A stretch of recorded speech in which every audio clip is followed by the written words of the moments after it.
Измените на кривичниот законник се кроени така да министрите и директорите на СДСМ и ДУИ се спасат од затворски казни за сите поголеми тендери и афери од доаѓањето на власт во 2017-та.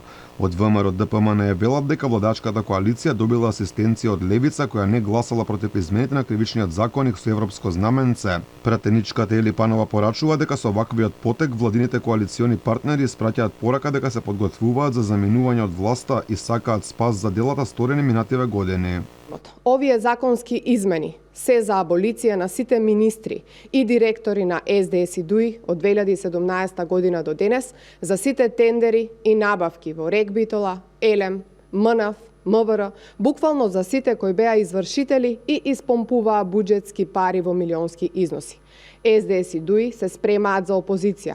Знаат дека нема да ги имаат обвинителството и судовите под нивна контрола кога ќе се смени власта. Од владеачката СДСМ пак на оваа тема се огласија само преку соопштение. Законските измени биле со цел хармонизирање на кривичниот законник со европското законодавство.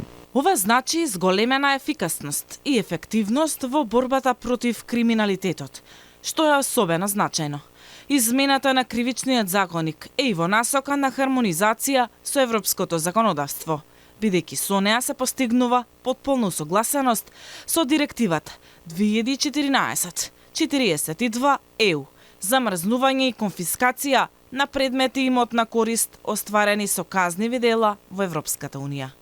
Инаку новиот кривичен законник беше донесен експресно за само 2 дена. Собранието ги усвои измените со кои се намалуваат затворските казни за најтешките форми на корупција.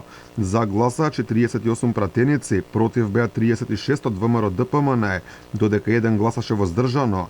Законот се донесе со европско знаменце во забрзана постапка.